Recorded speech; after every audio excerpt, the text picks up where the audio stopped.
আমি প্রথমেই নতুন একটা ডকুমেন্ট তৈরি করে নেব। তৈরি করার জন্য আমার এই অ্যাপ্লিকেশনের উপরে ডাবল ক্লিক করে ওপেন করব। নতুন একটা ডকুমেন্ট নিচ্ছি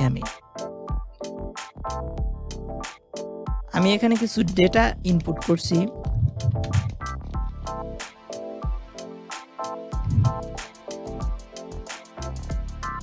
কি করলাম, আমি এখানে নতুন একটি ডকুমেন্ট ওপেন করলাম। এখন যেহেতু আমরা এটা ওপেন করেছি, আমাদের তো সেভ করতে হবে, একটা নাম দিতে হবে, ফাইলের নাম, এবং আমরা কোথায় সেভ করব একটা নির্দিষ্ট লোকেশনে সেভ করতে হবে। এই কাজটা করার জন্য আমরা সেভ অ্যাজ ব্যবহার করব।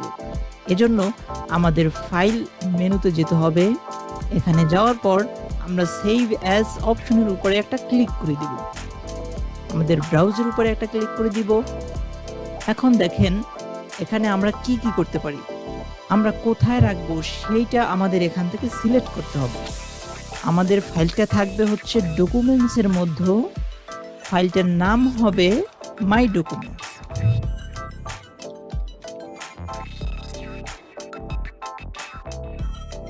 দেন আমি সেভ বাটনে একটা ক্লিক করে সেভ করে দিব।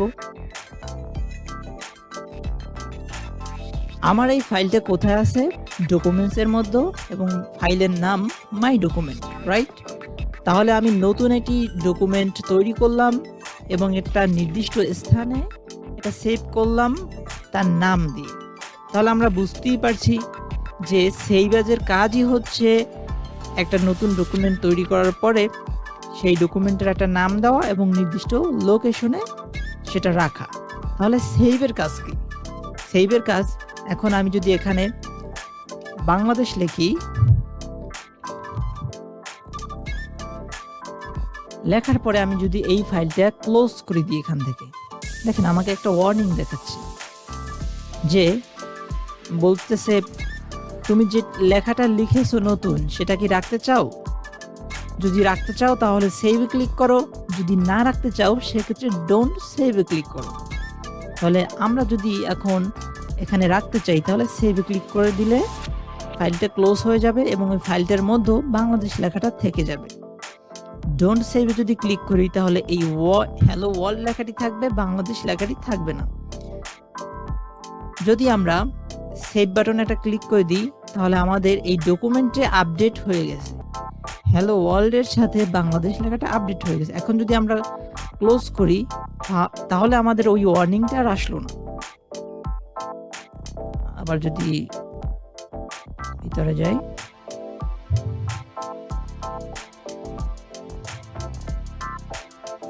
তাহলে আমরা বুঝতে পারলাম সেভ অ্যাজ কিভাবে কাজ করে এবং সেভ কিভাবে কাজ করে। আরো যদি একটু উদাহরণ দিয়ে বলি, আমরা যদি সেভ অ্যাজের আরো একটা উদাহরণ দিই আপনাদের, আমরা মনে করি আমাদের এই ডকুমেন্টটাকে একটি ডুপ্লিকেট ফাইল বানাতে হবে। সেক্ষেত্রে আমরা কিভাবে করব?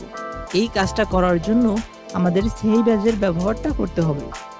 আমরা যদি চাই যে এইরকম একটা ফাইল থাকবে, এক্সাম্পল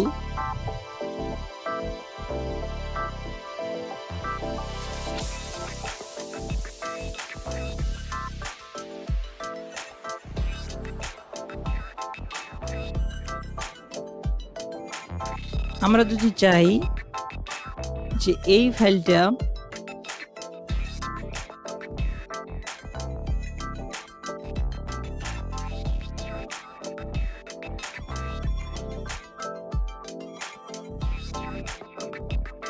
আমরা যে এইটা তৈরি করলাম, এইটার যদি একটা ডুপ্লিকেট ফাইল করতে চাই, যে সেই ফাইলটার নাম থাকবে মাই ডকুমেন্ট কপি এবং সেটা ডকুমেন্টসে না, সেটা থাকবে ডেস্কটপে। এটার জন্য ফাইলে ক্লিক করব, সেভ অ্যাজ, ব্রাউজ, আমরা একটা লোকেশন দিব ডেস্কটপ, এখানে দিব মাই ডকুমেন্ট